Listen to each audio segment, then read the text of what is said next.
नमस्कार दोस्तों, मैं अंकुर उपाध्याय स्वागत करता हूं आप सभी का आपके अपने YouTube channel share market analysis में। यहां पे आप सभी के साथ बात करूंगा जियो फाइनेंस के स्टॉक के बारे में। अगर जियो फाइनेंशियल के स्टॉक के बात की जाए तो यहाँ स्टॉक एक बार फिर से आपके लिए अच्छी तेजी में देखने को मिल रहा है। अराउंड 260 रुपीज के समथिंग स्टॉक ट्रेड करता हुआ दिख रहा है। 258 रुपीज का एक्चुअल भाव है, 0.2% की तेजी है, 1.72% अप है। स्टॉक में सबसे इंटरेस्टिंग पार्ट जो हो रहा है वो वॉल्यूम्स हैं।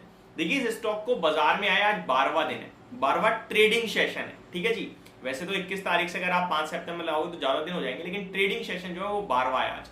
और स्टॉक में वॉल्यूम्स अभी तक रुकने का नाम नहीं ले रहे। ये डायरेक्टली बता रहा है कि अभी भी कितना ज्यादा इंटरेस्ट है इस स्टॉक में रिटेल इन्वेस्टर्स का, बड़े इंस्टीट्यूशनल इन्वेस्टर्स का, HNI का।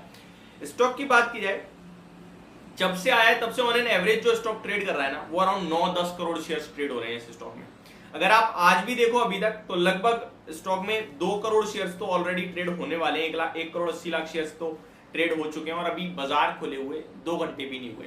स्टॉक 258 पे ट्रेड कर रहा है। आज का हाई 260 रुपीज का लगाया है स्टॉक ने, लो 253 रुपीज का लगाया है।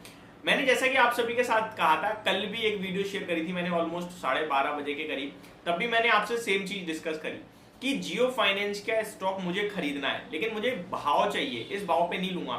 मैंने ले रखा है तो मैं बेशक होल्ड कर सकता हूं, थोड़ा प्रॉफिट बुक करना चाहता है कर सकता हूं, बट फ्रेश एंट्री के लिए मेरे को भाव चाहिए नीचे का। और अगर आप वेट नहीं कर सकते हो ना तो फिर आप रिस्क लेते हो। मैं आपको क्लियर देखा, ऐसा नहीं है कि स्टॉक 260 रुपए पे महंगा हो गया, खराब हो गया, नहीं। ये स्टॉक मेरा 12 महीने 14 महीने का टारगेट जो है इस स्टॉक में 300, 350 और 400 रुपए का है। ठीक है जी, मैक्सिमम मैं 400 रुपए तक देख पाऊंगा इस स्टॉक को। थोड़ा टाइम फ्रेम आगे बढ़ सकता है लेकिन डेफिनेटली टच करेगा 400 रुपीज। वहीं बात की जाए तो भाई क्यों नहीं खरीद सकते हम 260 रुपए पे, उसके पीछे का रीजन है मुझे 2 चीजें समझ में नहीं आ रही है सब बाजार में। पहला, स्मॉल कैप और मिड कैप में जो ये तूफानी तेजी है, इसके बाद भी अगर मैं खरीद रहा हूं तो क्या मैं फोमो का शिकार हो रहा हूं, ये मेरा एक क्वेश्चन मार्क है। क्योंकि ये लेवल जो है ना आप सही नहीं दिख रहे बाजार में। आप इस चीज को अभी नहीं समझो, एक हफ्ता लग सकता है, 2 हफ्ता लग सकता है, लेकिन समझ में जरूर आएगी ये सारी चीजें जब बाजार घूमना शुरू होगा। अब अगर मैं यहां खरीद के कल 10% पैसा बनाता हूं और खुश होता हूं तो मैं बेशक खरीद सकता हूं, लेकिन अगर मेरा व्यू 1 साल का है तो मेरे को 1 साल में ये स्टॉक 220 रुपए पे दोबारा मिल सकता है, ऐसा मुझे लगता है। तो मैं वहां खरीदना प्रेफर करूंगा।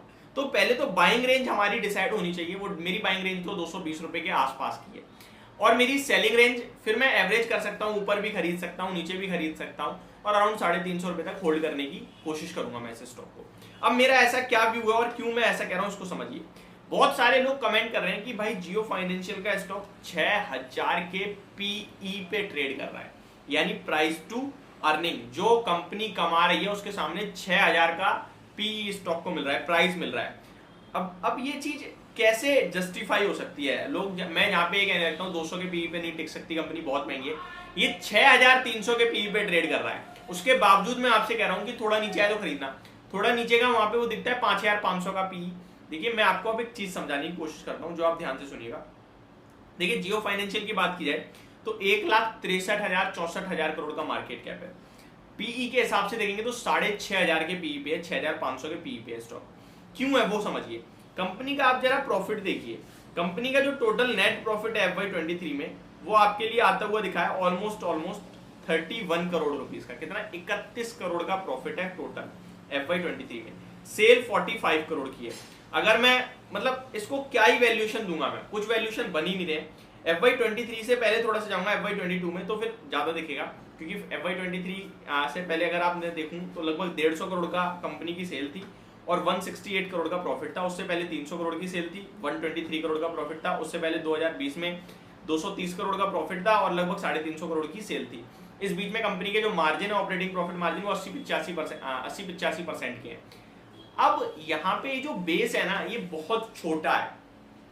इस बेस के हिसाब से प्राइस और मार्केट कैप देखो तो बहुत महंगा दिख रहा है। ऊपर से कंपनी ये बता ही नहीं रही है, प्राइस टू अर्निंग ये बिल्कुल नहीं दिखा रहा है आपको कि 1,20,000 करोड़ की इक्विटी डीमर्ज हुई है रिलायंस में से ये स्टॉक बाहर हुआ है। वैल्यू 1,20,000 करोड़ थी उसकी, और जो अभी करंट मार्केट कैप है जियो फाइनेंस का वो 1,65,000 करोड़ का है। तो आप इसको कंसीडर कर सकते हैं 45,000 करोड़ के मार्केट कैप पे स्टॉक ट्रेड कर रहा है।